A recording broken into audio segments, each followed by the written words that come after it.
Langkah 10. Cara lipat dan jahit basi bawah baju. Buang jika ada bahagian lebihan seperti ini.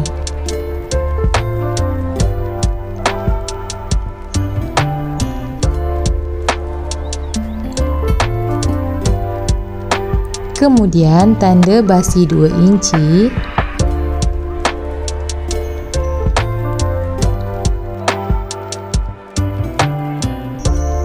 Tanda lagi 1 inci untuk tanda lipatan.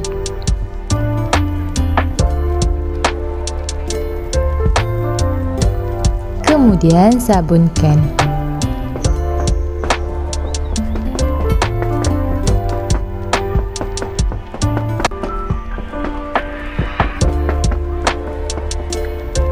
Ulang lagi sekali di bahagian sini.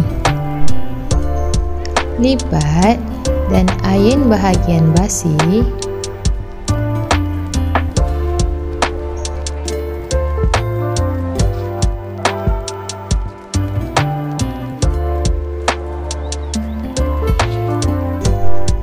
Lipat lagi sekali.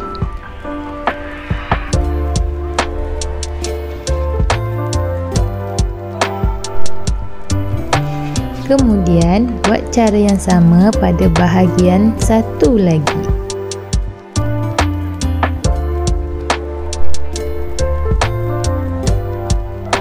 Perhatikan cara saya lipat.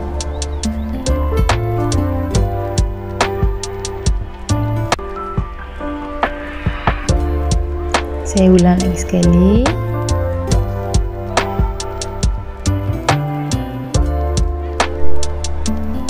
Kemudian penitikan.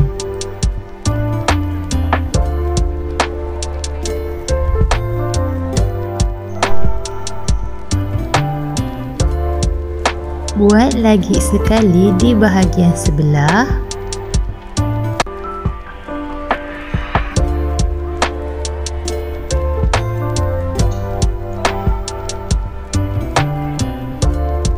Penitikan juga di bahagian tengah.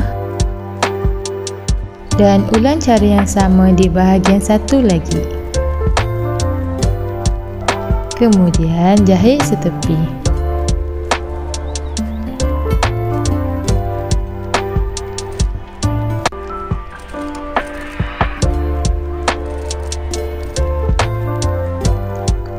Perhatikan bahagian basi ini agak mengelembung. Apa yang perlu kita buat adalah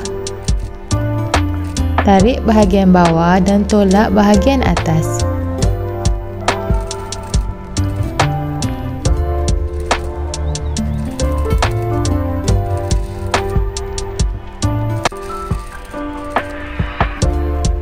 Ulang cara yang sama sehingga tiada gelembung.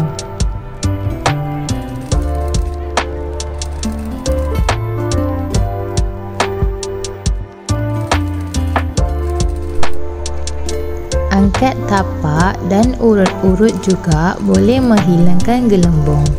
Semasa mengangkat tapak, pastikan jarum berada di bawah. Terus jahit sehingga ke hujung.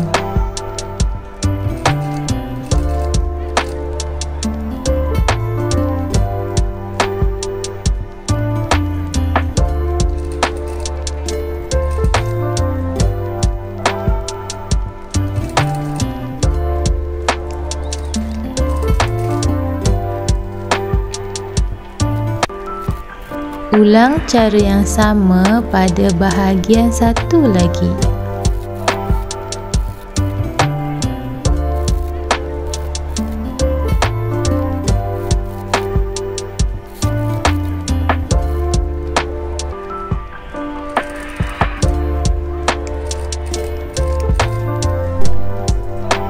Ini hasil baju yang telah kita siapkan. Tahniah kepada yang berjaya siapkan. Terima kasih kerana menonton. Jangan lupa untuk like, komen dan subscribe. Jumpa lagi di video akan datang. Assalamualaikum. Bye.